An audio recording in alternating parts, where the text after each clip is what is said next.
The Loneliest Star in Turin, Ronaldo and Juventus's hidden struggles.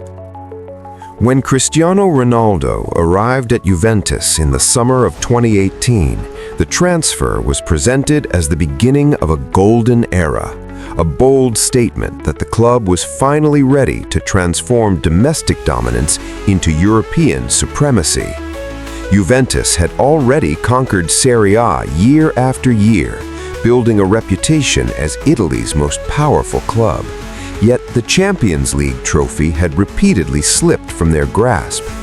By bringing in a player who had defined the competition for nearly a decade, the leadership believed they had found the final piece of the puzzle.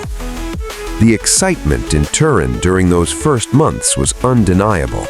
Stadium attendance surged, shirt sales exploded across the world, and the atmosphere around the club carried the energy of a global spectacle rather than a traditional Italian football project.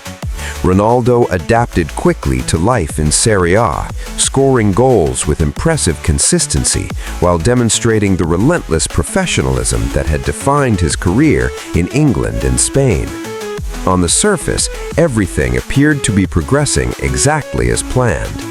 However, beneath the excitement and the headlines celebrating each goal, subtle cracks within the structure of the club began to emerge. Juventus had assembled a squad filled with experienced players, yet the tactical balance was not always stable, and the team's playing style sometimes struggled to maximize Ronaldo's strengths. Instead of creating a system built around fast transitions and constant attacking pressure, Juventus often relied on cautious possession and defensive security, a philosophy that occasionally left Ronaldo isolated in the final third. For a player who had spent years inside the highly dynamic systems of elite European teams, the contrast became increasingly noticeable. While he continued to perform individually, the rhythm of the team rarely matched the explosive attacking energy that had once surrounded him at his previous clubs. Inside the dressing room, the situation was far more complicated than the public image suggested.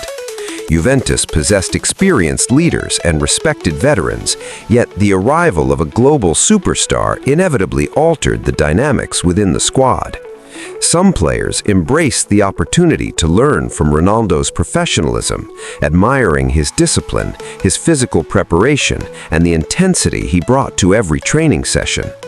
Others, however, struggled to adapt to the new hierarchy that naturally formed around a player whose global influence extended far beyond football. Ronaldo's daily routine often illustrated the difference in mentality. While many players completed training and returned home, he frequently stayed behind to continue working on finishing drills, recovery exercises, or strength training. His dedication was not intended as criticism of others, but it inevitably created a quiet contrast that some teammates found difficult to interpret. Meanwhile, tactical adjustments within the team remained inconsistent. Different managers attempted to reshape Juventus's style, sometimes emphasizing defensive solidity, other times experimenting with more aggressive formations. Yet the transitions between these ideas were rarely smooth, and the players often appeared uncertain about their exact roles within the system. For Ronaldo, whose career had been built on clear tactical structures designed to maximize efficiency in front of goal, the lack of stability could feel frustrating.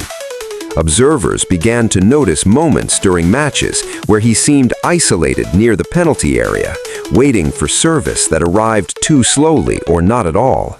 These moments did not diminish his determination, but they subtly reinforced the sense that despite his incredible scoring record, he was sometimes operating in a system that never fully aligned with his instincts as a striker.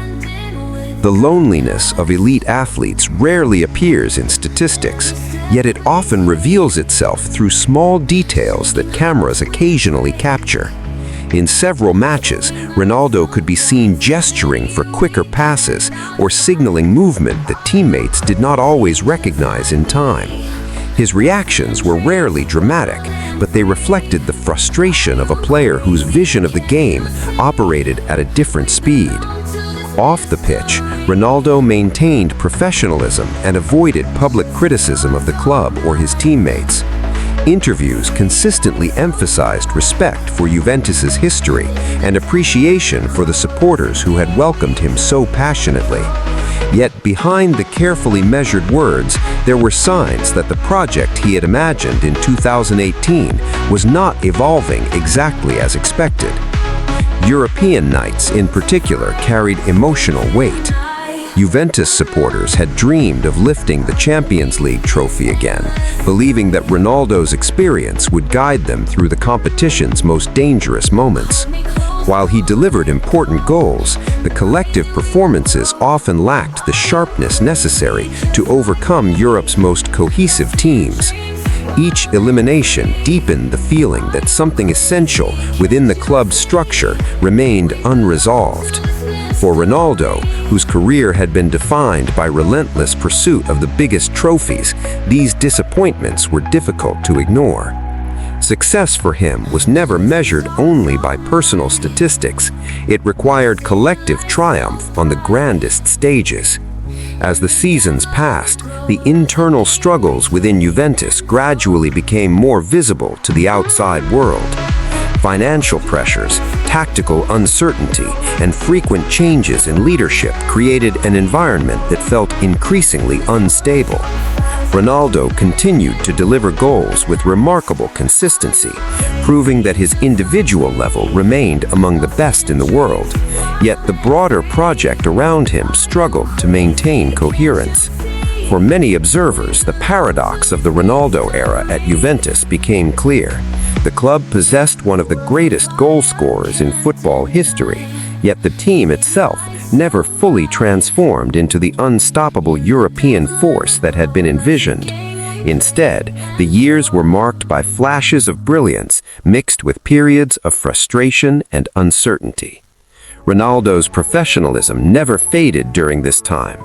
He trained with the same intensity, competed with the same hunger, and continued inspiring younger players who admired his dedication. Yet even the most disciplined competitor cannot entirely escape the emotional impact of a project that falls short of its ambitions. In the end, Ronaldo's time in Turin would be remembered as a complex chapter rather than a simple success or failure. It was a period filled with goals, unforgettable moments, and passionate support from Juventus fans, but also marked by internal struggles that prevented the team from reaching the heights many had imagined. And within that complicated story, one quiet theme remained unmistakable. Even the brightest star can sometimes feel alone when the constellation around him struggles to align.